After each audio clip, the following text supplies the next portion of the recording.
अस्सलामुअलैकुम दोस्तों, अजमेर शरीफ दरगाह में कुछ दिनों पहले कैमरा में कुछ ऐसा दिखा जिसे लोग देखकर हैरान रह गए। अगर आप भी ये वीडियो देखोगे तो आपके भी होश उड़ जाएंगे और काफी दिनों से ये वीडियो बहुत ही वायरल हो रही है। आखिर इसके पीछे की हकीकत क्या है? इनफैक्ट जब अजमेर दरगाह के खादिम लोग यानी मुजावर लोग जब उन्होंने सीसीटीवी फुटेज चेक किया तो वो लोग भी हैरान रह गए। आखिर क्या था उस फुटेज में? इसीलिए मेरे प्यारे दोस्तों इस वीडियो को आखिर तक जरूर देखना। तो मेरे प्यारे दोस्तों, ये सीसीटीवी वीडियो दिखाने से पहले आपके नॉलेज में थोड़ा सा इजाफा कर देते हैं कि अजमेर दरगाह का इतिहास क्या है। क्या अजमेर में कोई मंदिर हुआ करता था? तो चलिए दोस्तों, वीडियो को लाइक करते हुए अब इस सफर को शुरू करते हैं। ये है भारत देश का एक मशहूर और ऐतिहासिक शहर अजमेर, लेकिन इसको अजमेर कम और अजमेर शरीफ के नाम से ज्यादा जाना जाता है, क्योंकि यही वो जगह है कि जहां पर भारत के सबसे बड़े सूफी बुजुर्ग यानी हजरत ख्वाजा मोइनुद्दीन चिश्ती रहमतुल्लाहि ताला अलैह की दरगाह मौजूद है। इस दरगाह का इतिहास 200 या 400 या 600 साल नहीं बल्कि लगभग 800 साल पुराना है। और खास बात यह है कि इस दरगाह से जिस तरह से हमेशा से मुसलमान जुड़े हुए हैं, बेशुमार मुसलमान इससे अकीदत रखते हैं, बिल्कुल वैसे ही हिंदुओं या फिर बाकी धर्मों की भी एक बड़ी आबादी इस दरगाह से जुड़ी हुई है और इसमें अपनी आस्था रखती है। और आज भी अगर आप लोग इस शहर के अंदर जाएंगे, इस दरगाह पर जाएंगे, तो देखेंगे कि जितनी तादाद में यहाँ पर मुसलमान होंगे, शायद उतनी ही तादाद में हिंदू या फिर बाकी धर्मों के लोग नजर आएंगे। अजमेर में मौजूद इस दरगाह की अहमियत कितनी है, इस चीज का अंदाजा इस बात से लगाया जा सकता है कि इतिहास में पाए जाने वाले बड़े बड़े राजा महाराजाओं, बादशाहों और सुल्तानों को तो छोड़ ही दीजिए, आज के दौर में भी भारत के अंदर सरकार चाहे कांग्रेस की हो या फिर बीजेपी की हो, देश के बड़े बड़े मिनिस्टर्स यहाँ पर अपनी चादर वगैरह जरूर भेजते हैं। इसी साल ही मतलब 2025 के जनवरी के महीने में मौजूदा प्रधानमंत्री नरेंद्र मोदी ने भी यहाँ पर चढ़ाने के लिए एक चादर पेश की थी। अब अगर कुछ इंटरेस्टिंग हिस्टोरिकल फैक्ट्स पर नजर डालें तो भारत के इतिहास के एक बहुत ताकतवर और मशहूर मुगल बादशाह मतलब के अकबर से जुड़ी हुई एक बहुत बड़ी जबरदस्त चीज मिलती है। किताबों में लिखा हुआ है कि जलालुद्दीन मोहम्मद अकबर के जिनका भारत पर राज चला करता था, वैसे तो उनके पास सब कुछ था, लेकिन उनको एक ही चीज का अफसोस रहता था और वो था औलाद ना होने का।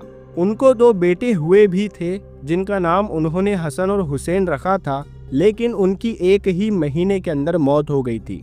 अबू फजल की मशहूर किताब आईना अकबरी के मुताबिक एक बार अकबर को कहीं से ये खबर मिली कि अजमेर के अंदर एक मशहूर और बड़े सूफी बुजुर्ग यानी कि ख्वाजा मोइनुद्दीन चिश्ती रहमतुल्लाहि ताला अलैह की दरगाह है। वहाँ पर जो भी मन्नत मांगी जाती है वो पूरी हो जाती है।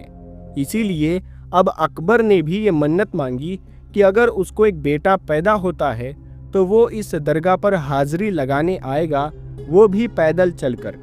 दोस्तों, यहाँ बेटे पाने की चाहत थी कि जिसने अकबर को उस दौर के एक और मशहूर सूफी बुजुर्ग से मिलने के लिए मजबूर किया। ये मशहूर सूफी बुजुर्ग आगरा के शेख सलीम चिश्ती थे, जिनका ताल्लुक भी इसी चिश्ती सिलसिले से था। बादशाह अकबर पहली मुलाकात में ही शेख सलीम चिश्ती से इतने ज़्यादा इंस्पायर हो गए कि अब मानो वो बार बार उनसे मिलने के लिए आते रहते थे। माना जाता है कि एक बार अकबर ने शेख सलीम चिश्ती से पूछा कि मुझको कितने बेटे होंगे। शेख सलीम ने जवाब दिया कि 3 बेटे होंगे, और बिल्कुल हुए भी, क्योंकि कुछ सालों के बाद ही अब अकबर का पहला बेटा पैदा हो चुका था। शेख सलीम चिश्ती की निस्बत से ही अकबर बादशाह ने अपने इस पहले बेटे का नाम सलीम रखा, और यही वो सलीम था कि जो आगे जाकर बादशाह जहांगीर के नाम से जाना गया। प्यारे दोस्तों, एक बार बादशाह अकबर ने अपने सूफी बुजुर्ग यानी कि शेख सलीम चिश्ती से पूछा कि आप कितने वक्त और इस दुनिया में हमारे साथ जिंदा रहेंगे। इसके जवाब में शेख सलीम चिश्ती ने कहा था कि जब तक शहजादा सलीम अपना पहला सबक याद करके उसको हूबहू दोहरा ना दे, अकबर ने जैसे ही ये सुना फौरन अपने बेटे सलीम का पढ़ना लिखना सब कुछ बंद करवा दिया और इस चीज़ पर नज़र रखने लगा। लेकिन फिर भी अचानक से एक दिन हुआ ये कि सलीम ने कुछ सुना और उसको हूबहू वैसे ही दोहरा दिया। नतीजा ये हुआ कि अगले ही दिन शेख सलीम चिश्ती की तबीयत धीरे धीरे ख़राब होना शुरू हुई और कुछ दिनों के बाद ही शेख सलीम चिश्ती इस दुनिया से रुखसत हो गए। लेकिन शेख सलीम चिश्ती की वफ़ात के बाद भी अकबर ने चिश्ती सिलसिले का जो मेन सेंटर था यानी हेड क्वार्टर था, मतलब कि अजमेर शरीफ, वहाँ पर जाना जारी रखा था। ना सिर्फ जाना जारी रखा बल्कि वहाँ पर अकबर की तरफ से बहुत सारे तोहफे वगैरह भी दिए जाते थे। अब अगर ख्वाजा मोइनुद्दीन चिश्ती रहमतुल्लाहि ताला अलैह की ज़िंदगी पर नज़र डाले कि जिनकी अजमेर शरीफ में दरगाह है, मतलब कि कब्र मुबारक है, तो किताबों से पता चलता है कि ख्वाजा मोइनुद्दीन चिश्ती अजमेरी रहमतुल्लाहि ताला अलैह, इनकी पैदाइश 1141 ईस्वी के आसपास में ईरान के शहर सिस्तान में हुई थी। बहुत कम उम्र में ही माँ बाप के चले जाने के बाद ये सूफीज़म से इंस्पायर हो चुके थे और बाद में इन्होंने बुखारा शहर का सफ़र किया जो उस वक्त में काफ़ी मशहूर सेंटर हुआ करता था। आज के दौर के हिसाब से देखें तो उज़्बेकिस्तान देश के अंदर ये हुआ करता था। यहाँ पर जाकर ही इनकी मुलाकात चिश्ती सिलसिले के ही एक सूफ़ी बुज़ुर्ग यानी कि हज़रत ख्वाजा उस्मान हारूनी रहमतुल्लाहि ताला अलैह से हुई थी, जो आगे चलकर इनके सबसे बड़े उस्ताद मतलब के टीचर साबित हुए।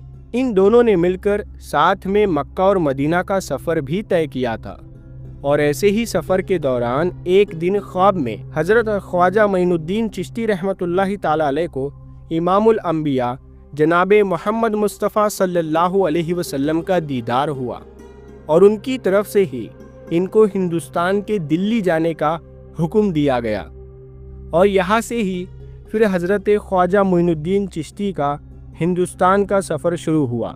माना जाता है कि 12वीं सदी के आखिर में ये दिल्ली आ चुके थे और उसके बाद अजमेर पहुँचे और अजमेर में जाकर ही इनको वो नाम मिला कि जो आज तक सबसे ज़्यादा मशहूर है, मतलब कि गरीब नवाज, जिसका मतलब होता है गरीबों को नवाजने वाला।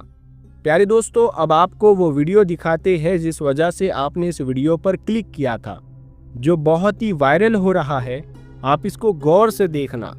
प्यारे दोस्तों, आप देख रहे हैं कि एक रोशनी एग्जैक्टली हज़रत ख्वाजा मोइनुद्दीन चिश्ती रहमतुल्लाहि ताला अलैह के दरगाह के गुंबद के कलश के एग्जैक्टली ऊपर है और इसको हमने राउंड भी किया हुआ है ताकि आपको दिखे।